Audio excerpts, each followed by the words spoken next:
Hey, what's going on? Good evening. Good evening. So, I posed a question.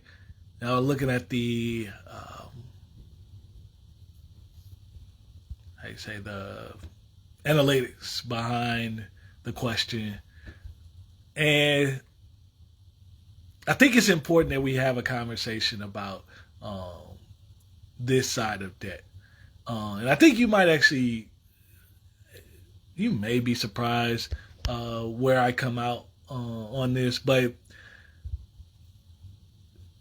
so much in this personal finance space is built around how debt limits your ability to build wealth and um, the dangers of debt and how bad things are with debt. If you get debt, if you ever listen to any personal finance thing, even people who use debt religiously, they may love it, but they still have a fine respect for it. But I want to talk to you if you're somebody that aspires to get a home, aspires to really start to building your wealth. And the truth is, and my truth is, I actually needed debt. I couldn't get the job, the degrees, uh, education, even the income, because the income came as a result of the education. Yes, I had to learn the skill. Yes, I had to apply. Yes, I had to do a lot of things. I couldn't get the car. I couldn't, there are a lot of things I couldn't do. And even my mom and how I grew up and people I grew up with, a lot of things we just couldn't do and get accomplished. Even if you want to go down to getting something fixed around the house or getting a car repaired, just normal, simple, basic stuff that you need that come up throughout being an adult. Even if you had to bury someone, if I had to bury someone 10 years ago, probably longer than 10 years ago. Yeah, 10 years ago, um, I would have had to use debt for that. And so the idea that you don't need debt to be successful, I'm personally struggling with.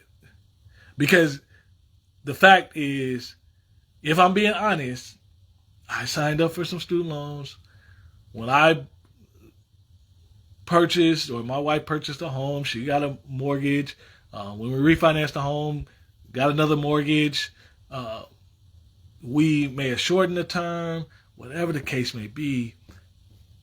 I used debt to purchase it because I didn't have $200,000-$300,000 to put into the house. When I bought my car, my first few cars, I didn't use debt, but by the time I got to college, 2021, I saw a car note using debt to buy the car would get me a more stable car. That's what I saw it as. And I kept that same level of thinking as my income started to grow a little bit.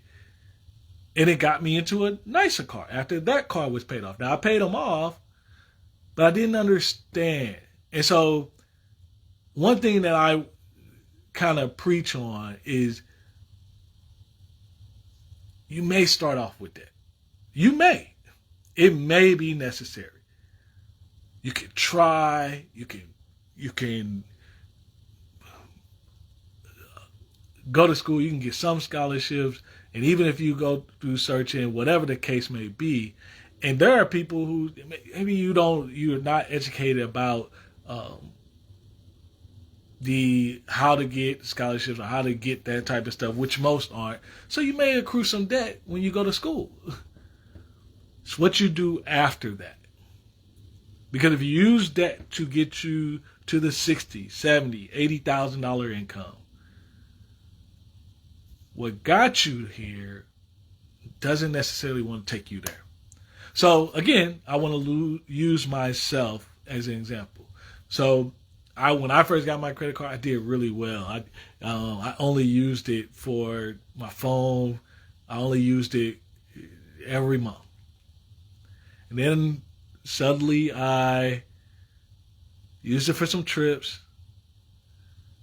And I used it for a lot of little things. But somehow the few little things turned into $3,000. And then I would pay it back down. And so my risk tolerance went up. I knew, hey, $3,000 was my limit. What I didn't understand is how it was disrupting my cash flow.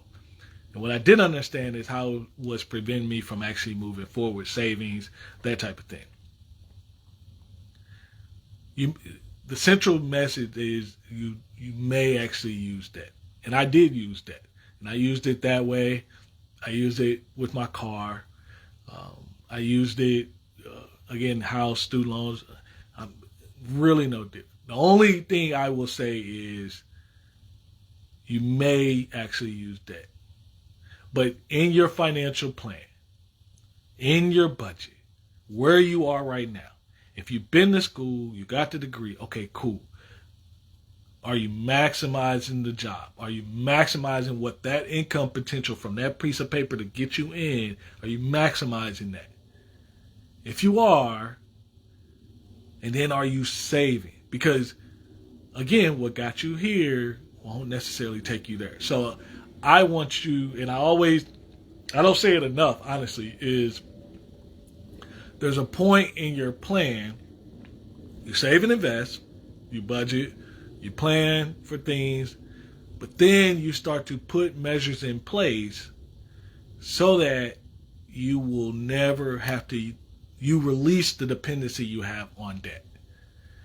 And the reason why this is so near and dear to my particular heart, and even why I want to discuss it for a little bit, is because, again, I was listening to a few podcasts. I've been working, bringing more and more people to you all to see the opportunity, and you may use that to start your business. And I'm not saying that would make you almost normal, but I am saying there's a situation where you have to understand, if you're using debt for something, if you're using debt to buy something, that truly means, not for everybody, but 80 to 90% of the time, you don't have the money to pay for it.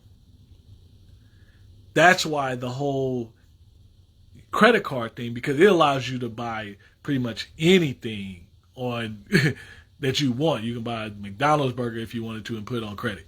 But if you can only buy and you only spend what you physically have in your hand, they will start to cement rules that you can actually live by so that you don't get out of control with debt. Borrowing responsibly, releasing your dependency on debt. Because the more you're in debt, the more you have to have other things in your life to take care of that. That's why debt becomes too far. So if you're not, maybe, again, I don't know what all your particular goals are, and I don't know where you're at financially unless me and you have talked specifically. But I will say, when you look at your finances, if you can look and see how much money you got coming in, if you can look and see how much money you got going out, and then look one more time and say, of the money I got going out, how much is going to actual debt payments? That's where we get it wrong. So, again, if I'm using myself as an example, it has, again, I've been very blessed where I've noticed these things and I've worked out. So what it looked like for me was when I was 16, I bought a car cash, I think it was like $500. That car blew up. When I was 18, I got another car from my brother. That car actually, I'm sorry, the first car, engine went out. Second car actually blew up at the grocery store parking lot. Third car, bad accident, I believe. All those cars were cash. So at this point, I was working a little bit. My mom helped me out. I got a car payment. When you sit down and your mom pays, because I remember I was just getting ready to go to school, at Harris Stowe, I paid, oh yeah, start off, hey, I'm going to make the payment. Life came up for a college student, pledging, messed up the car, need to get some stuff fixed on the car. Now payments are being missed. I'm missing payments, but I'm impacting my mom's credit, this is the reason why she shouldn't have let me sign on the car, but this is the reason why I will tell you don't sign for somebody else. Because I wasn't invested financially for how this was going to impact my mom. So it was my obligation, my responsibility to fix that situation. So once we got to the point where about 3 car notes behind, I didn't call them, I didn't talk to them. I'm playing that game. I'm picking and choosing when I pick up the phone. Come on, please tell me I'm not the only person that have done this. Then after that, it got to a point where I actually was able to come up with the money and the car was down. I found a warranty paper that I signed up for, was able to get the car fixed, came up with the money, but I had parking tickets. And so the parking tickets alerted the bank that their asset was now being held up. I came up with the money to bail the car out. I get down there, car's not there. So I go to their facility where they're holding the car. I pay everything current. And then probably about 4 or 5 months after that, I end up paying the car off. That instance, they put on my credit report as a repossession. And I'll take you down this path because I really want you to understand this whole credit thing. So I kept that car for another 4 or 5 years. Now I'm into my beginning stage of my career. I got my apartment, got my roommate. I'm saving a little bit of money. Have about 10 grand saved. That car had it was a snowstorm. That's what it was. Got hit in the driver's side rear, I believe is what they call it, where the tire was, and so I couldn't drive the car, and there was an axle behind it. Now, at this point, the car had a new engine, new transmission, really good car, Grand Am at the time. Everybody has a Grand Am, a red one at that. It's like that's the only color they made. But I knew, I'm like, okay, I'm doing a little bit better. So in my head, I'm like, hey, I'm making $29,000, $30,000 a year. Let me go buy a new car. That's the advice my mom gave me. Sweet person. She doesn't know what she was telling me. So, in my particular story, I did find a good car. I did buy the car. I paid $19,000 for it. I think I ended up putting $1,000 down just because throughout the negotiation I wanted to make the car note a certain thing. And then I made sure I paid it bi-weekly. That car, which I still drive today. So I bought that car in 2014. What is it, 2022 now? Cars are 2012. So car's doing great. Excellent. It's been a great thing. But it had all the bells and whistles. The thing about that car, though, what would happen for me when I bought that car over the next couple of years, I was able to increase my income because I got my master's. I was still working in banking. I was moving up. I had 2 job changes. And on that second job change in that first year, I remember it. I had got the car payment down. So I'm about 3 years into a 5-year loan. And I got it down to, I think it was like a $3,000, maybe $4,000 balance. And I remember it was like a December. I'm like, you know what? Paying this thing off. I called and canceled the gap, called and canceled all this stuff, got a few refunds, but I paid the $4,000 off. And at first, it dwindled me. It was a savings hit. And I was blessed because I was able to increase my income over these next few years. And so I paid off a 5-year loan in 3 years, which not a bad thing. That's not everybody, though. That's not the norm. And even after I did that, you know that what people say, okay, you done paid off this car, now you got this extra income. Well, you start saving for the next car. Well, I did that. I started saving for the next car I started saving the amount of money that I think I would need for that next car. Only thing about it was my car didn't have any issue. And I still love driving my car. I still love driving my car today. I really need to clean it. I'm becoming a terrible owner. But the car still is very pristine condition. And I'm saying I bought a $19,000 car and I only was making $29,000. Anybody else, I'm blessed. But realistically speaking, anybody else, that would be a bad situation. The norm, I'm probably the exception to how that played out. But the norm is you buy a $19,000 car and you have $29,000 that you're making per year, $30,000 that you're making per year, you're going to have stuff come up with that car. And so if you didn't have a warranty, even if you do have a warranty, it may take you into debt a little bit further. And that's why I'm saying borrow responsibly. That was irresponsibly. So if I was going to borrow responsibly in that scenario, maybe get a $10,000 car, pay it off as fast as I can. Still got probably $9,000 or $10,000 once you pay that off. But one or two things can happen once that car is paid off. That's where most people can hiccup. When you get the car paid off, either trade up, meaning you sell what you have right now, you put a little bit more cash with it, get what you want. There's nothing wrong with that. It's cash, whatever. Or you start saving money for that next one, and put some time in between you needing that next car. Because by saving money right after you paid off that car, for me, you would think, okay, what did that play out for me? Well, number one, I did that because I'm like, the biggest fear when your car is down and you don't really have money is, oh crap, how big is this repair going to be? And then we all know once you start going down the path of the repairs, oh man, how many repairs do you go before you're like, I'm going to just have to buy a new car. And now you then restarted that cycle again.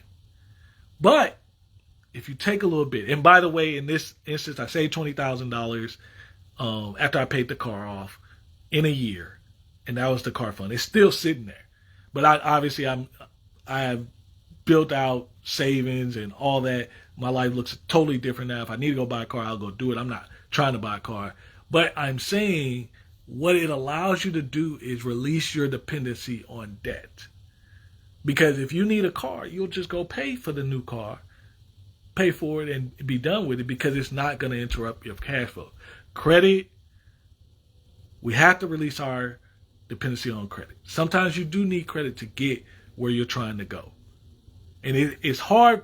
It was hard for me to teach that because I'm looking at the impact of what credit is and where it can go, and all the people I've helped, and even myself. But the fact is, I used credit to help get me where I need to go. I use credit to pay for school. I use credit to get to my car.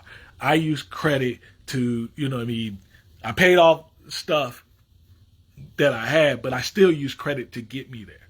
If you went to school and you had to take out a student loan and you're not working in that field or what have you, or maybe you use the money to start a business, whatever the case may be, you use credit too. So I would tell you, I want you to respect credit and the opportunity you have, because it can open up opportunities for you. On the wealth side, you have credit in your business, you're going to get more tax deduction. You're going to get, be able to do scaling faster. But the problem is you need to understand and keep it under control. That's why the whole don't buy more house than you can afford. Don't buy more car than you can afford. But the car piece and the credit cards, that's the big ones. Because these are things that they're not returning you much value.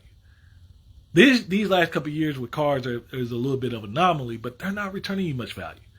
So if you're going to use credit, I need you to really think about what are you using it for. And even if you needed to do a car repair, that's fine. Pay it off. But I then want you to ask yourself, how can I not use credit? How can I put myself in position so this isn't my problem? If I'm going to use credit, Let me use credit to buy a house. I don't have $200,000, $300,000, $400,000 that I can access right now to go pay for a house cash.